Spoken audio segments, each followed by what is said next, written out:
Conflictando la Venezuela, la organización. La fuerza es la unión, la fuerza es la unión. Ya poner tu granito de arena, dale por Venezuela. Y en la unión está la fuerza. Por eso te digo que la fuerza es la unión. Muy buenas noches, Venezuela, bienvenidos todos a este su espacio La Fuerza de la Unión, una tribuna abierta de la sociedad democrática venezolana para compartir con todos ustedes, más allá de cualquier distingo puntual, partidista o ideológico, la angustia, la preocupación, la justa indignación por lo que hoy está ocurriendo en nuestro país y también la certeza, la confianza, la esperanza de que trabajando juntos, de que remando unidos en la misma dirección, seremos capaces de construir la Venezuela de trabajo y de respeto, la Venezuela con alimentos y medicinas, la Venezuela con democracia y con libertad, que todos necesitamos y que ciertamente todos merecemos. La Fuerza es la Unión es una presentación de frigoríficos NIS, el placer de la carne, ubicado en la planta baja del mercado municipal de Chacao. Es también una presentación de Supermercado Madrid, ubicado en la calle Paz de Chacao, diagonal a la Plaza Bolívar de ese municipio. Bueno, queridos amigos, mucha información, mucha noticia importante, relevante en esta tarde-noche del martes 6 de febrero. Entre ellas destaca, bueno, todo lo que tiene que ver con este tema que, para decirlo en forma delicada, es simplemente el tema de la usurpación de funciones de un poder al otro. La usurpación de funciones del poder legislativo al poder electoral. Recordemos que en este mare magnum, pues, de modificaciones legales y constitucionales, al Consejo Nacional Electoral se le elevó a la condición de poder autónomo. Bueno, resulta que el poder autónomo sobre el tema crucial del cronograma electoral no se había pronunciado, no se ha pronunciado. De hecho, hasta el pasado viernes estuvieron de vacaciones. ¿Qué te puedo decir? Y en el mientras tanto, el muy activo presidente de la Asamblea Nacional 2020, el doctor y activista Jorge Rodríguez Gómez, convocó a una reunión particular, peculiar, de políticos y algunos otros actores para discutir supuestamente el cronograma electoral. Salieron unos por allí a decir, eso no tiene nada de malo, que haya debate sobre eso es sano y fortalece la democracia. Yo no sé hasta qué punto la concentración de poder favorece la democracia. Yo no sé hasta qué punto la usurpación de funciones favorece la democracia. Yo no sé hasta qué punto, esta demostración de prepotencia por parte de ciertos actores políticos favorece supuestamente la democracia. Yo creo muchísimo más en lo que ayer y hoy plantearon los dirigentes del partido MAS, el Partido Movimiento al Socialismo. Ayer dijeron, no vamos a esa reunión porque esa reunión no es conveniente a la calidad del proceso político venezolano. Y hoy se hicieron presentes en la sede del organismo electoral, instando al Consejo Nacional Electoral a que cumpla con su trabajo, nada más y nada menos. Tenemos en línea precisamente al secretario general del Movimiento al Socialismo, el doctor Felipe Mujica. Felipe Mujica, junto con María Verdial y junto con Segundo Meléndez, estuvieron hoy en la sede del Consejo Nacional Electoral y, por cierto, en medio de unas novedosas restricciones al trabajo de la prensa, pudieron, sin embargo, entrevistarse con uno de los rectores principales y conversar con algunos de nuestros colegas. Felipe, muchísimas gracias por atender nuestra llamada desde el Gigante Rumbos. Muy buenas noches. Por favor, comparte con la audiencia de Rumbos cuál fue el sentido de esa declaración que ustedes dieron en el día de ayer y cuál fue el contenido de esta importante carta, esta importante misiva que hicieron llegar hoy al organismo electoral. Buenas noches, te escuchamos. ¿Cómo estás, Hugo? ¿Cómo están las cosas? Todo bien. Bueno, chicos, tú has hecho un comentario más o menos extenso de todas las cosas que han pasado entre ayer y hoy, a partir de esta convocatoria que la semana pasada se le ocurrió al presidente de la Asamblea, y que, por supuesto, todo eso hay que contextualizarlo dentro de un diseño, dentro de una estrategia que tiene el gobierno sobre el sistema electoral, que sube y baja dependiendo de lo que ellos les vaya ocurriendo, lo que ellos les vaya pasando, lo que ellos piensen que va a desarrollarse. Entonces, bueno, un día dicen una cosa, otro día dicen otra, y en ese tejemané tienen al país sin que haya una definición en cuanto a cuál es finalmente la ruta que vamos a recorrer los venezolanos en materia de un hecho legal, constitucional, que tenemos previsto este año, que es el vencimiento de la gestión de un periodo presidencial y es normal la elección del presidente de la República. Ellos, nosotros lo hemos señalado en varias oportunidades, creo que la última vez conversamos algo sobre eso, tienen una estrategia donde están empeñados en tratar de sacar a una parte del país cada vez más grande, cada vez se consiguen con un obstáculo que hasta ahora es insalvable, de la ruta electoral. Ellos en el pasado, durante distintos momentos, durante distintas convocatorias, practicaron el hecho de crear situaciones muy complejas, muy enredadas, bueno, y como consecuencia de eso, imperaba en sectores de la oposición la idea de que no se podía así, que no se podía asado, y que lo mejor era no participar. Y entonces la estrategia de dividir y la estrategia de generar abstención ha sido permanentemente el signo de lo que ellos han hecho. Esto que ocurrió ayer y que se le ocurrió a Jorge, que ya lo comenté, convocarlo, es totalmente contradictorio con algo que ellos habían venido defendiendo, que habían venido echándose al piso por eso, que eran los acuerdos de Barbados. Recuerda que los acuerdos firmados de Barbados, en materia de ese punto específico del tema electoral, hablaba de que el proceso electoral, la elección, se iba a realizar en el segundo semestre de este año y que la fecha iba a ser objeto de una discusión y de una proposición hecha como parte de un acuerdo entre las partes que firmaron. Ahora, ¿qué ocurre? Ellos convocan esta reunión de ayer. En esta reunión de ayer, por cierto, para que las paradojas de la vida, no estaba ninguno de los factores de la oposición que firmó el tratado, los acuerdos de Barbados. Y ellos lo sabían porque ya habían dicho expresamente la plataforma unitaria y Gerardo y todos los que han estado allí que no iban a participar porque les parecía que esa convocatoria es una cosa totalmente contradictoria. En ese contexto, nosotros revisamos el problema, lo estuvimos discutiendo, estuvimos evaluando. Recuerda que nosotros hemos sido en materia electoral una organización política que haya participado en todos los procesos electorales que se han convocado.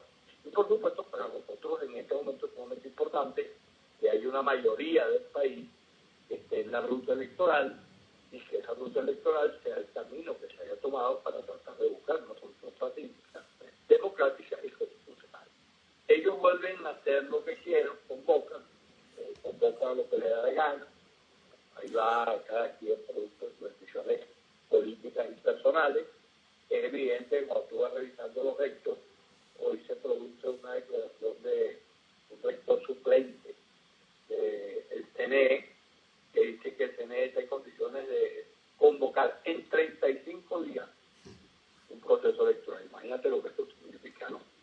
Y por otro lado aparece también un video de Amelia, creo que interviniendo en la reunión que hicieron hoy, donde él señala que hay que hacer la elección presidencial a la brevedad posible.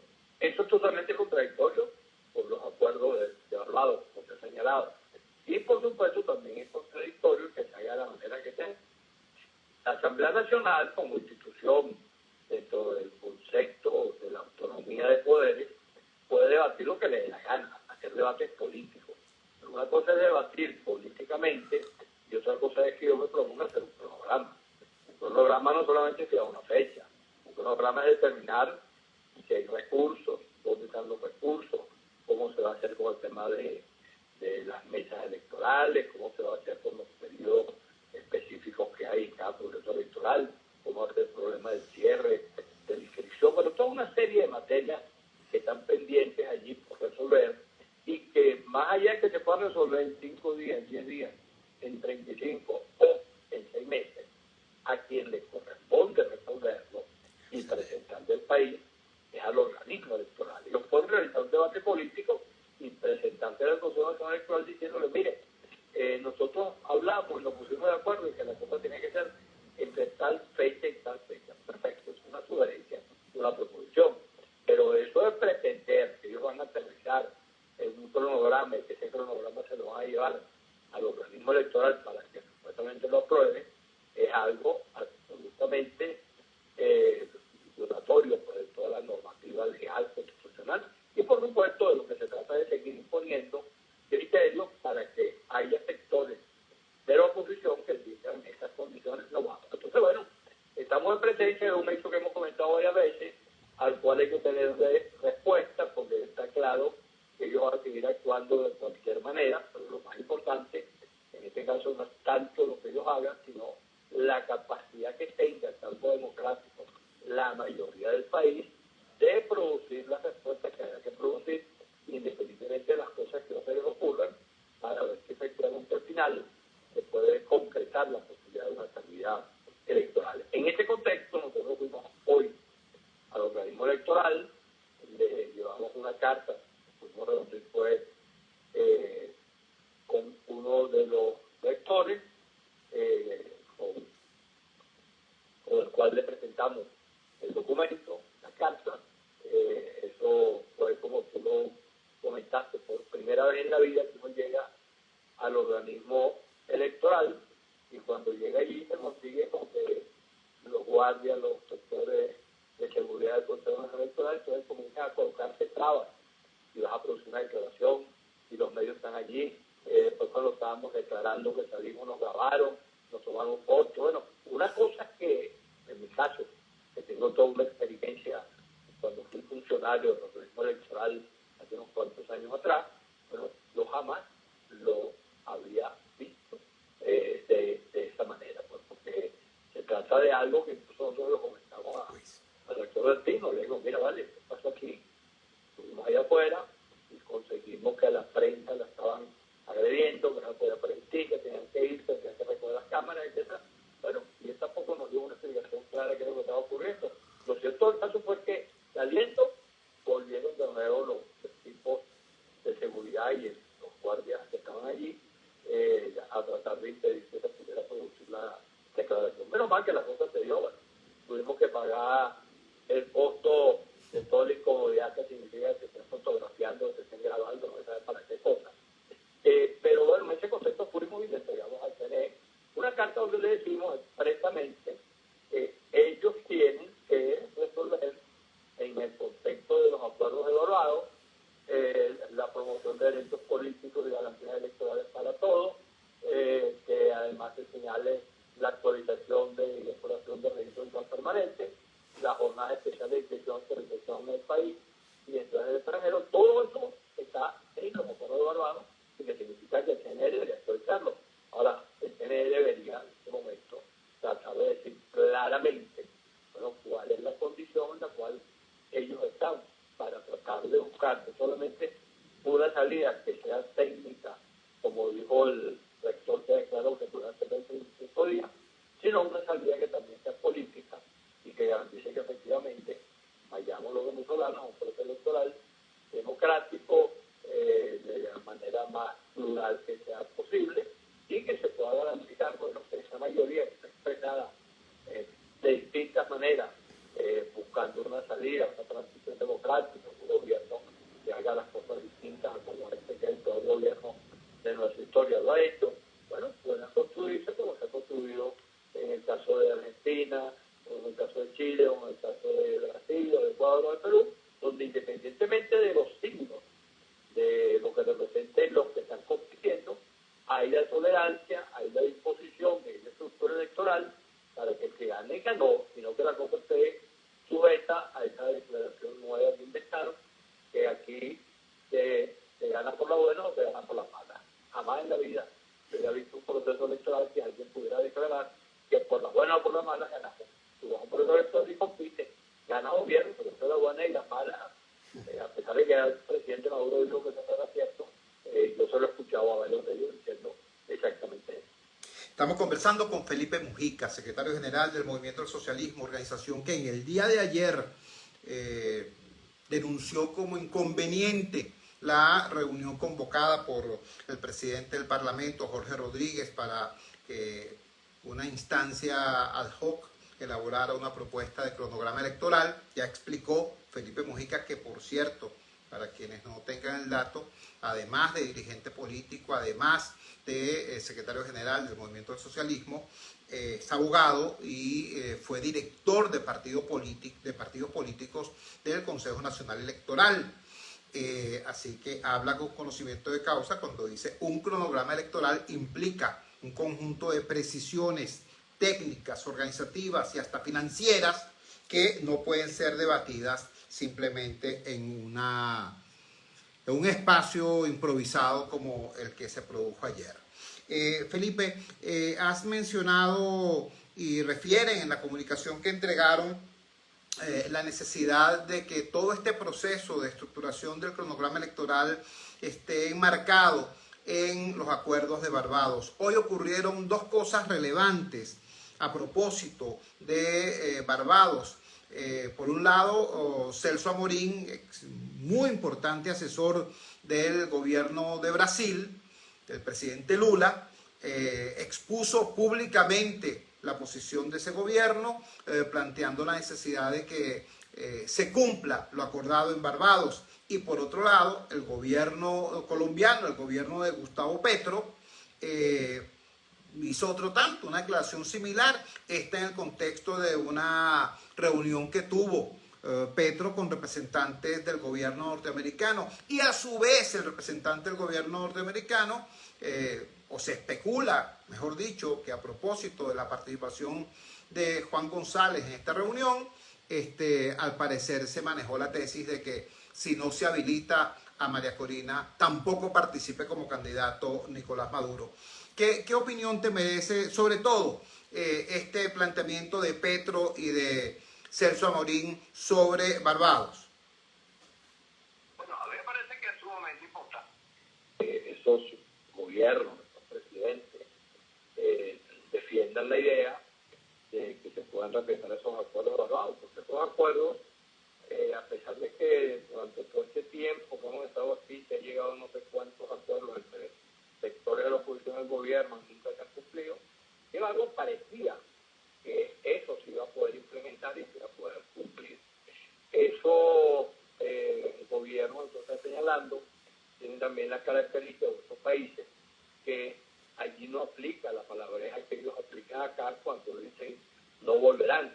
Cuando tú dices no volverán, tú estás negando la alternabilidad en términos políticos, en términos de los ejercicios democráticos. Allá, como ya te comenté, existe la posibilidad, bueno, Petro, después de unos cuantos años de gobiernos de un signo totalmente distinto, bueno, Petro gana las elecciones.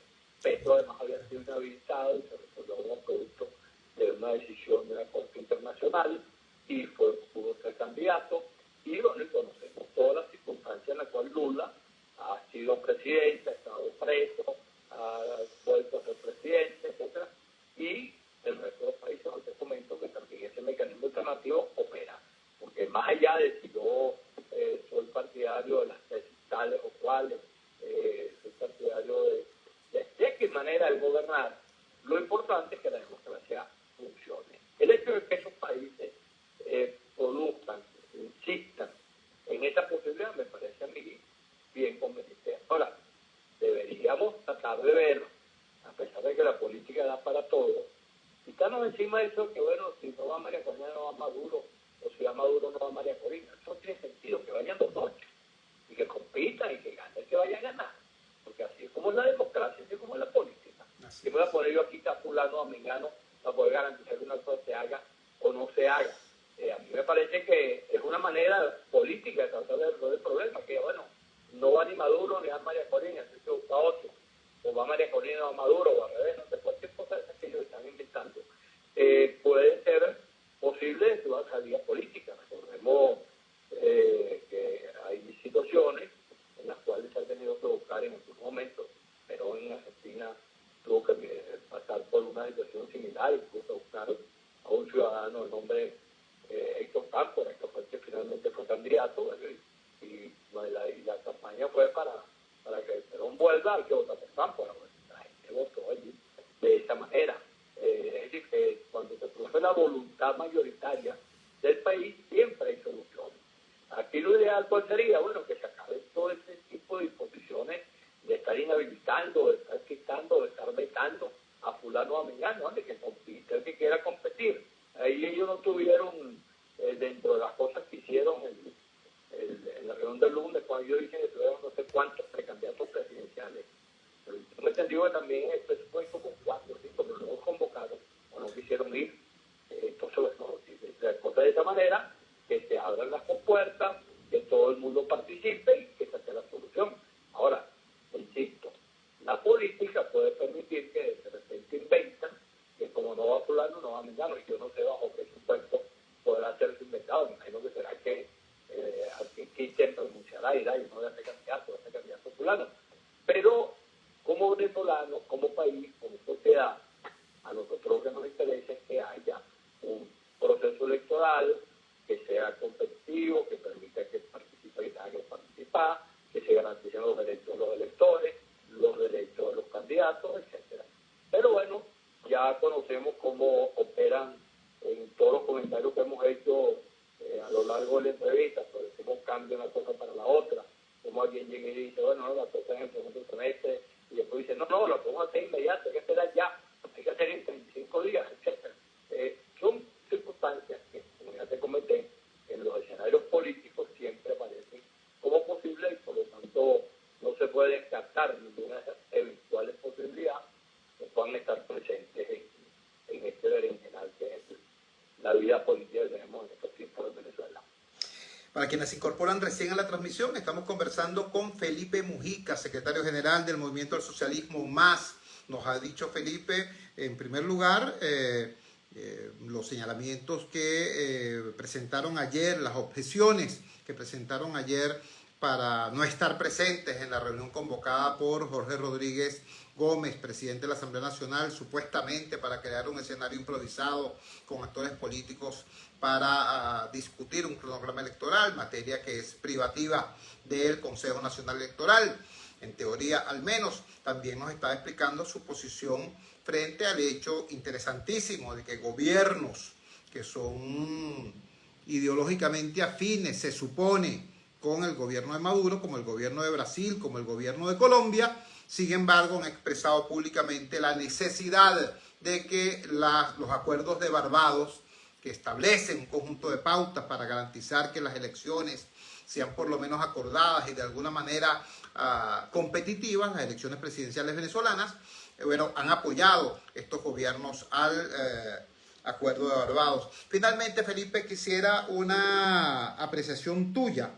Tú dijiste que más allá de lo que haga o deje de hacer el oficialismo, aquí es muy importante que el campo democrático tome las decisiones necesarias para poder enfrentar el conjunto de cosas que se nos vienen encima. Ayer conversamos en este espacio con Andrés Caleca, y Andrés Caleca, para sorpresa mía y para sorpresa de mucha gente, digo sorpresa porque todo el mundo conoce a Caleca como un hombre extremadamente serio y como una persona que desde el primer momento ha estado no solamente con la ruta electoral, sino desde el momento en que ganó la candidatura María Corina Machado, él ha estado respaldando ampliamente ese resultado.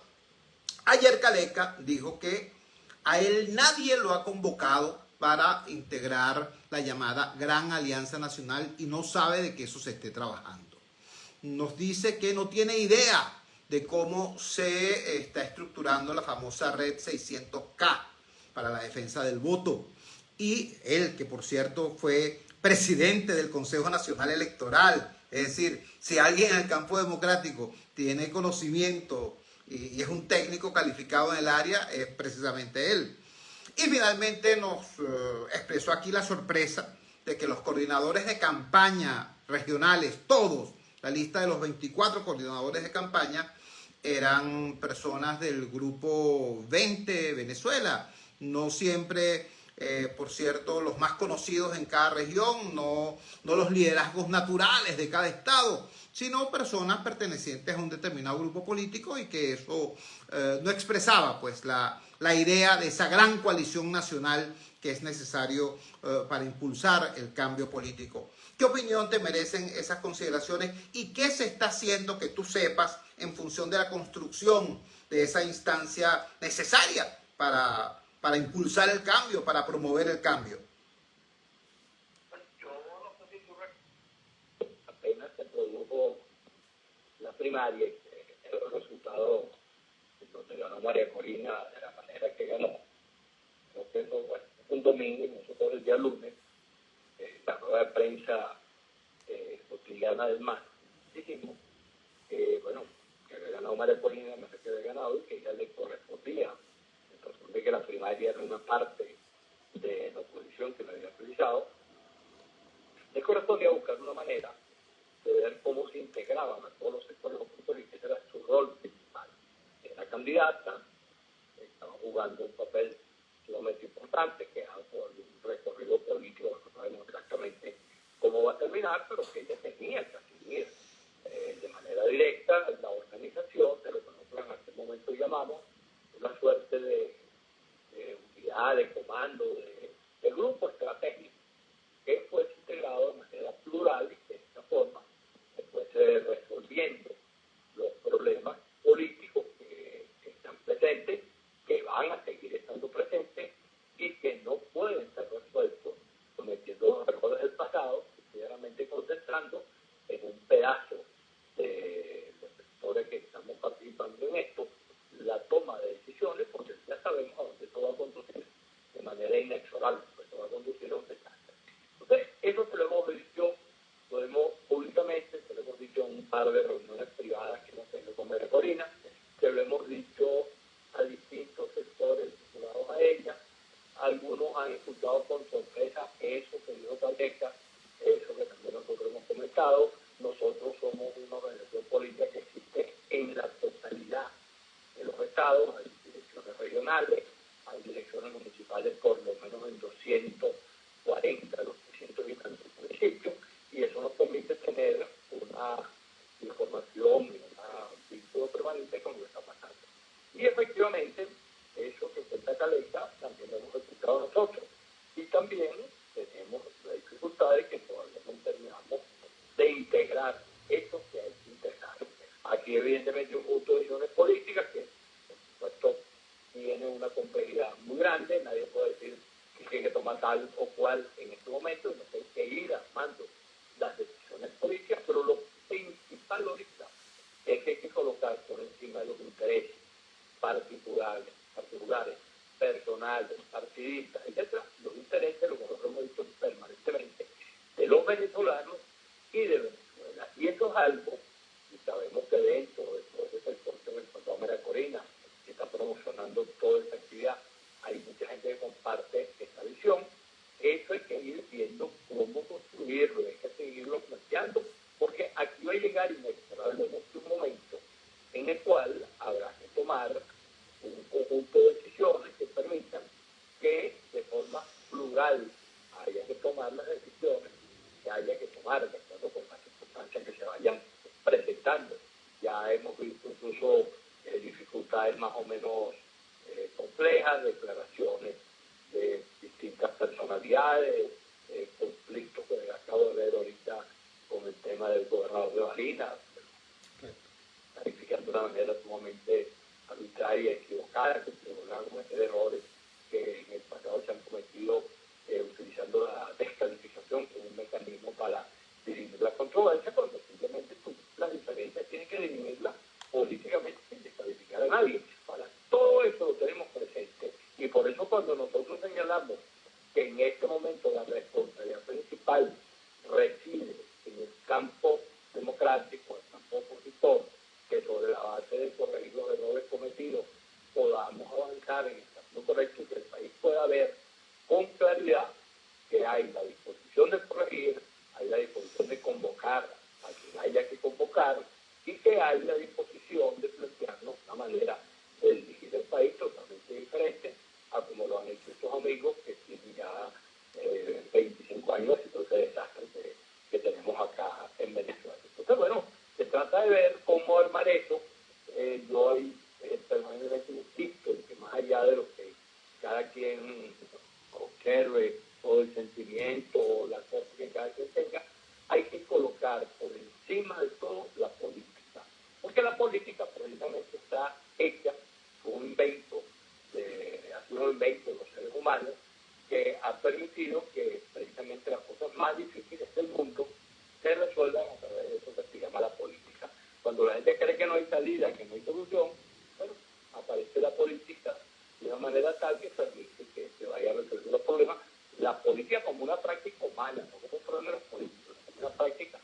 humana que permite comenzar a ver salidas y a tratar de colocar de manera privilegiada lo que hay que privilegiar. Por eso, aquí el interés principal, como ya se lo dije en otro momento, es Venezuela. Y los venezolanos tenemos la responsabilidad de construir una salida y una solución para nuestro país, y eso implica revisar todos los errores que se han cometido, no para salir a discursar, no, que ahora no, simplemente reconocer.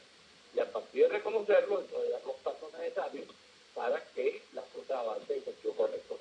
Tú conoces eso muy bien, tú viviste una experiencia muy compleja al frente de la BUC y sabes de qué se trata. Bueno, tú y yo que estamos hablando del tema, conocemos también ampliamente por los años que tenemos en la política de qué se trata y cómo se pueden construir soluciones.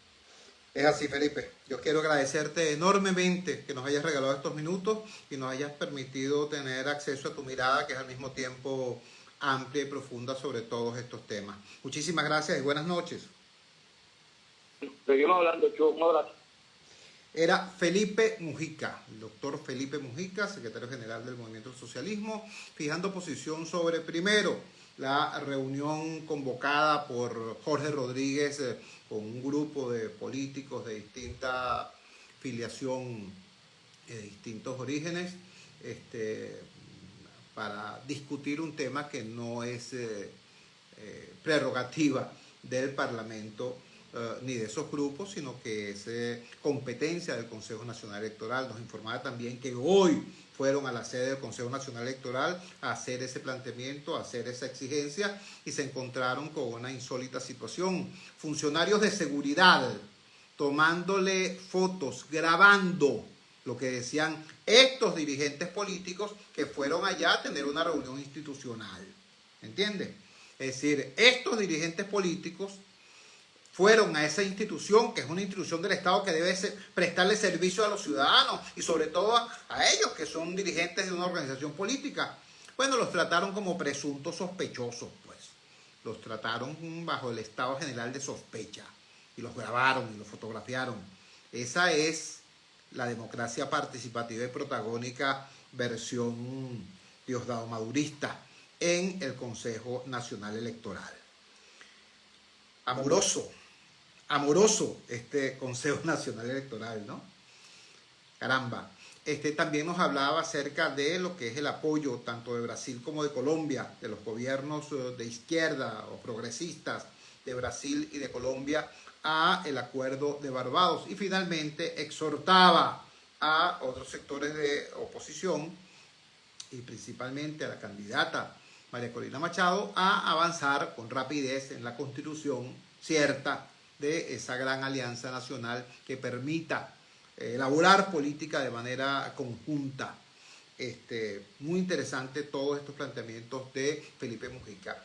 Quiero, antes de cerrar este segmento del programa, compartir con ustedes un titular del diario El Comercio de Perú a propósito de lo que ocurre en El Salvador. Declaraciones del señor Bukele, quien está celebrando su triunfo aún. Bukele dice que El Salvador será el primer país democrático con un partido único. Repito el titular. Bukele dice que El Salvador será el primer país democrático con un partido único. Por cierto, los colegas del diario El Comercio de Perú le ponen comillas tanto a eso de país democrático como a eso de partido único. Interesante, delicado, peligroso incluso, pero bueno, esto es un hecho. El señor Bukele en El Salvador acaba de sacar, supuestamente, también allá en El Salvador, Bukele se saltó lo que dice la Constitución sobre la reelección y él dio también sus propios resultados electorales antes que lo diera el organismo electoral de ese país. Según Bukele, él ganó con el 85%. Si eso fuera así, si en efecto Bukele ganó con esa cifra astronómica, y si su partido obtuvo 58 de los 60 diputados, entonces por la vía de los hechos y por la vía de esa mayoría, ciertamente estaríamos en presencia de un pequeño país con un partido único. Ahora, la pregunta que me hago yo y que seguramente se harán ustedes, ¿Será posible que aquí en Venezuela el madurismo, que es una fuerza que está en absoluta minoría, avance hacia la construcción de un régimen de partido único? Yo no estoy justificando que Bukele lo haga, me parece negativo, me parece antidemocrático, ¿ves? Pero repito, Bukele expresa una mayoría social y electoral importante. En Venezuela, el madurismo es una clara minoría, una minoría organizada, ¿cierto? Una minoría que cuenta con los recursos del Estado, es verdad, pero es una minoría. Entonces la pregunta es, ¿esa minoría será capaz de implantar en nuestro país un régimen de partido único? Vamos a la siguiente pausa comercial, vamos a identificar la valiente señal del gigante Rumbos y ya regresamos con muchísimo más de la fuerza. La fuerza es la unión. Vamos con la fuerza es la unión. Radio Rumbos en Caracas, sensacional.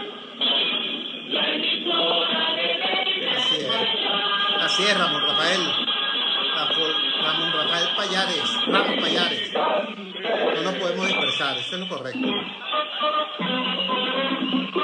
Llega el mes del rey. Julio Núñez, abrazo. Bueno, mis amigos de Twitter. Para brindarles la mejor información y el mejor balance musical en estos carnavales 2024. Con razón, mi Dios, eso tan bonita, esa de las perlas. Entonces,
¿cómo están? ¿Cómo le va?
Dios santo.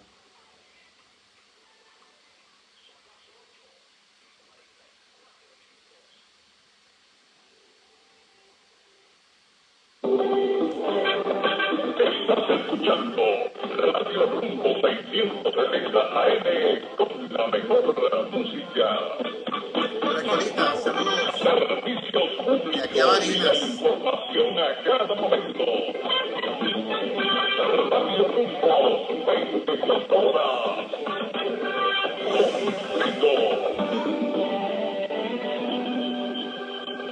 Y continuamos con La Fuerza es la Unión.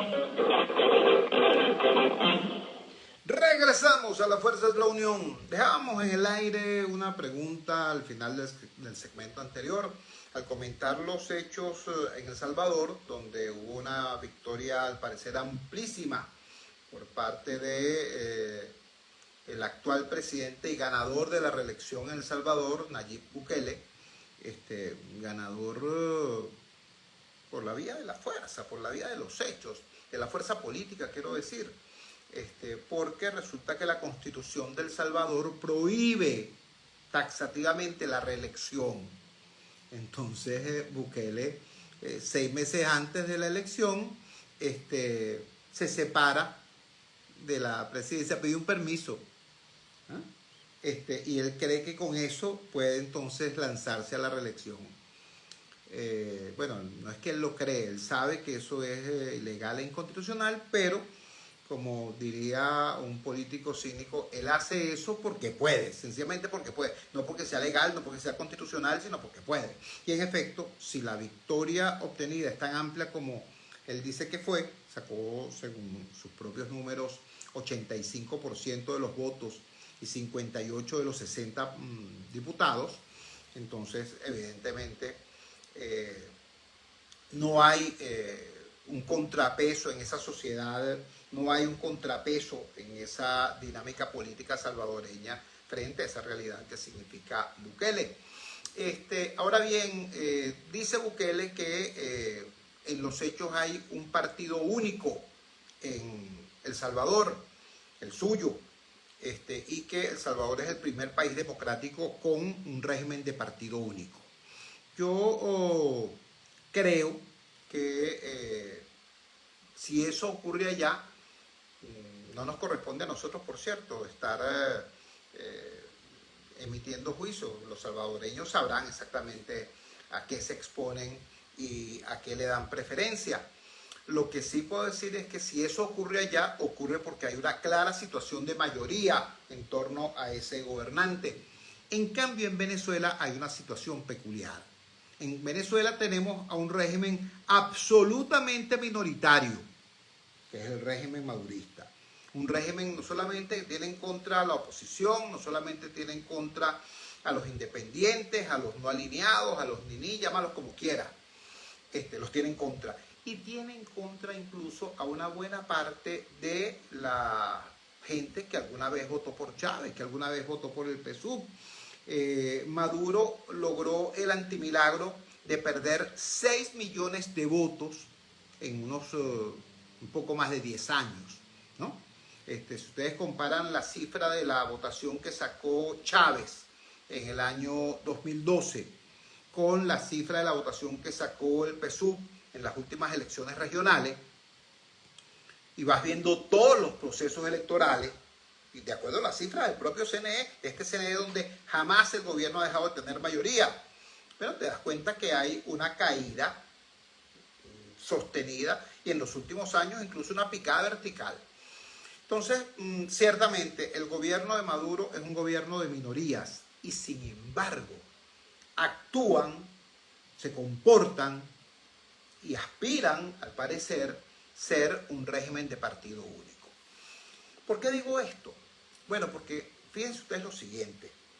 El régimen de partido único no es un decreto, no es un evento, no es algo que ocurre y se anuncia una vez, ¿no? Como que inaugura un edificio o le pone nombre a un barco. No.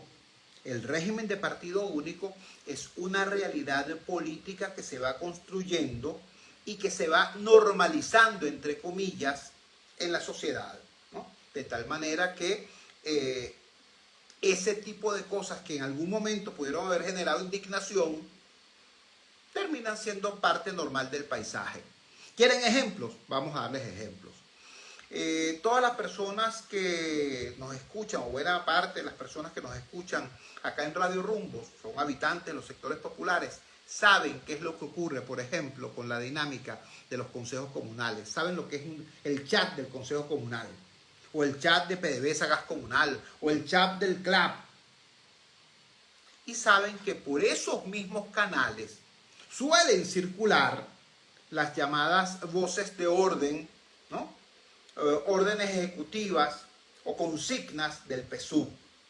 Es decir, los organismos de base del partido de gobierno y los organismos de base de los programas sociales del Estado son una y la misma cosa.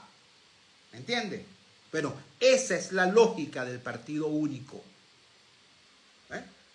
En un régimen democrático, eso es un abuso. Quienes tengan memoria recordarán, por ejemplo, que los programas sociales administrados por gobiernos democráticos, la beca de cereales, la beca láctea, el programa de atención materno-infantil PAMI, ¿no? A nadie se le hubiera ocurrido, por ejemplo, decirle a la gente bajo un gobierno ADECO, bajo un gobierno copellano, mira, por cierto, la beca de cereales la vas a cobrar en la casa del partido Copey. La beca láctea la vas a cobrar, tienes que estar atento del chat del Partido de Acción Democrática porque por ahí es por donde baja la información. No, mira, eso hubiera sido un escandalazo, pero un escandalazo. Hoy eso pasa normal, desgraciadamente normal. ¿Por qué? Porque la lógica de partido único se ha venido, repito, instalando como parte normal del paisaje. Estoy hablando de la base de la pirámide. Pero si nos vamos para la cúpula, ¿qué es lo que tenemos en la cúpula? Bueno, tenemos eso. Tenemos que no existe la autonomía de los poderes, que todos los poderes están en un solo puño y que cuando les da la gana hacen lo que quieren, ¿no? ¿Qué pasó ayer en la Asamblea Nacional? Bueno, que Jorge Rodríguez, que además es presidente de la Asamblea Nacional, es un altísimo dirigente del PSUV y es parte de la troika de Maduro, del equipo de gobierno más cercano de Maduro. Bueno, entonces resulta que al doctor Rodríguez Gómez le provocó, pues, invadir lo que es el espacio de competencias del Consejo Nacional Electoral. ¿Y tú crees que alguien del CNE protestó? ¿Tú crees que alguien del CNE salió a decir, epa, ya va, esa es materia privativa? Ustedes pueden conversar lo que quieran, pero la construcción del cronograma electoral, no solamente su aprobación, la construcción del cronograma electoral es competencia nuestra, porque somos un poder autónomo. ¿Tú crees que alguien dijo eso? No, mano. ¿Por qué? Bueno, porque se normalizó también en la cúpula que todos los poderes están en un solo puño. ¿Ves? Lo que se denunció ayer con el hecho atroz de la guarimba roja en Petare, ¿no? Unos sujetos fueron capturados en flagrancia por Polimiranda y Polisucre, asaltando una fábrica, un galpón, una fábrica de madera, etcétera, etcétera. Los detienen, les quitan unas armas que portaban de manera ilegal, no tenían porte para esas armas. Una de ellas estaba solicitada por estar vinculada con un crimen. Otra de esas armas tenía los cereales devastados, destruidos, que es cosa que suele hacer el AMPA para evitar el rastreo de las armas. Una situación absolutamente clara de delincuencia. Pero eran camaradas, pana. Eran camaradas. Eran del colectivo no sé qué cosa, ¿no? Entonces, otro líder del colectivo, un señor llamado Obatalá, reunió a un centenar de sus correligionarios, uniformados, vestidos de negros, algunos con chalecos antibalas, con ropaje táctico, pues, y tomaron la redoma de Petare, hicieron una guarimba nocturna, roja, una guarimba madurista en la redoma de Petare. El grito era ese, ¡Chávez vive! Y resulta que, bueno, se aparece un viceministro y da la orden de que suelten a las personas que estaban detenidas por presuntamente estar delinquiendo. ¿Mm? Y estaba allí una fiscal superior, de acuerdo a la reseña periodística que circuló, y a esa fiscal superior le dieron la orden de que no avanzara con el procedimiento. ¿Quién se la dio? Un elemento del Poder Ejecutivo, un militar, viceministro. ¿A quién? A un integrante del Ministerio Público, que se supone es también un poder independiente, autónomo, el poder moral. ¡Chale pierna! ¿Entiende? Es decir, les estoy poniendo ejemplos de cómo en la base de la pirámide y cómo en la cúpula del país, la lógica perversa, la lógica malsana del régimen de partido único sigue avanzando. Sigue avanzando. Y hay otro elemento más, otro dato más, que es quizá más grave que todo esto que estamos hablando, que es el tema económico. Cuando este gobierno saca del concepto de ingresos ordinarios, los ingresos petroleros, a los efectos de la construcción del presupuesto nacional, eso es gravísimo. ¿Por qué es gravísimo? Hermano, porque son precisamente los ingresos ordinarios los que dan lugar al pote, ¿no?, presupuestario, que luego se distribuye por la vía del situado constitucional a los estados del país, a la provincia. Estados y municipios tienen que ver con eso. ¿Ves? Entonces, en un país petrolero, porque Venezuela sigue siendo un país petrolero, con la industria petrolera arruinada, produciendo muy poquito, todo lo que tú quieras, pero esencialmente Venezuela sigue siendo un país petrolero. ¿Ves? En un país petrolero nos sacan del concepto de ingresos ordinarios el petróleo, los ingresos por petróleo. ¿Qué ocurre entonces? Que la estructura republicana, tal y como la conocemos, estados y municipios, pasan a disputarse un pote que no tiene más del 7-8% de los ingresos nacionales. Mientras que el poder central, ¿no?, maneja a discreción un pote que está entre el 90 y el 92% de los ingresos nacionales. ¿Ves? Y recordemos, en el poder central, ¿no?, están las estructuras, las nuevas estructuras creadas, inventadas para sustituir la estructura republicana que aparece en la Constitución. En la Constitución aparecen los estados y los municipios. En la Constitución no aparecen ni las REDI, ni las SODI, ¿no?, ni las comunas, ni los consejos comunales. Pero las comunas y los consejos comunales pertenecen al Ministerio de las Comunas, es decir, se nutren del pote nacional administrado desde el Poder Central. Y las redes y las SODI dependen del Ministerio de la Defensa, es decir, se nutren también del Poder Central. Entonces, por eso es que hoy por hoy, ¿no?, estas estructuras que tienen que ver con el Poder Central tienen más recursos y más posibilidades de acción real, ¿no?, que gobernadores y alcaldes. ¿Entiendes? Entonces, eso también forma parte de la lógica perversa, malsana del partido único. Y ojo, no vayan a creer, por el amor de Dios, no vayan a creer que el hecho de que existan nombres de partidos, franquicias partidistas, rótulos de partidos, quiere decir que hay muchos partidos y que no estamos en presencia de un régimen de partido único. No, caballo, no. Todos los regímenes de partido único, quizás con la excepción de Corea del Norte, todos tienen un bojote de supuestos partidos fantasmas que el mismo Estado financia para decir, ay, mira, ahí tenemos una variedad de partidos, somos demócratas. ¿Ves?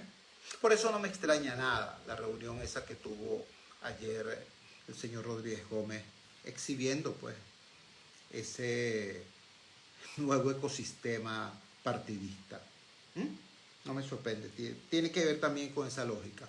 Entonces digo todo esto porque es demasiado importante que quienes queremos un cambio, quienes formamos parte de ese mayoritario país que quiere cambio, hagamos la presión legítima, la legítima presión ciudadana necesaria para que la candidata María Corina Machado, los partidos que la apoyan, los grupos que la respaldan, los movimientos sociales que la quieren respaldar, todos hagamos lo que tenemos que hacer para que esta inmensa emoción popular por el cambio se transforme en la fuerza social organizada, en la fuerza política organizada que logre no solamente tomar el poder, sino que logre además, ¿no?, en efecto, cobrar ese triunfo y garantizar la gobernabilidad.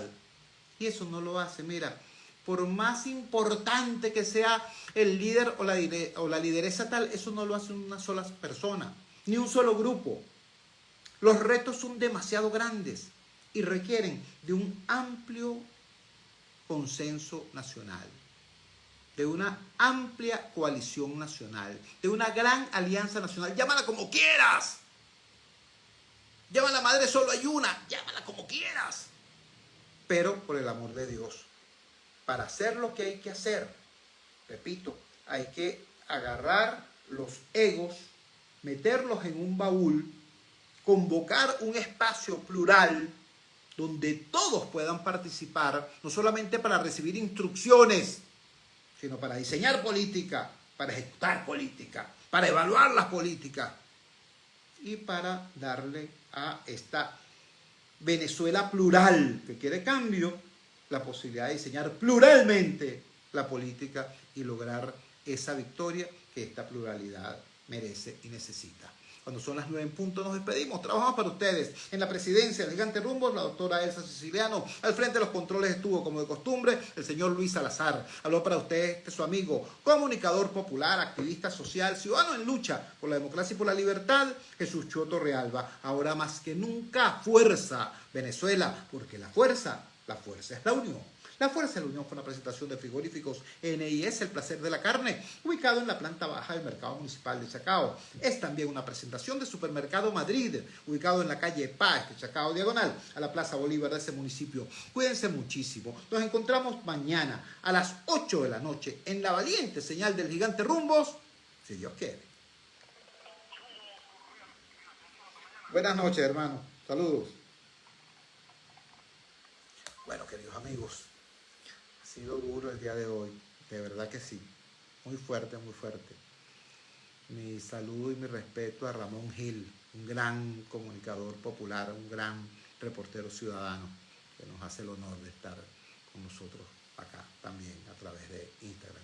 Muchos saludos, nos vemos mañana, adelante.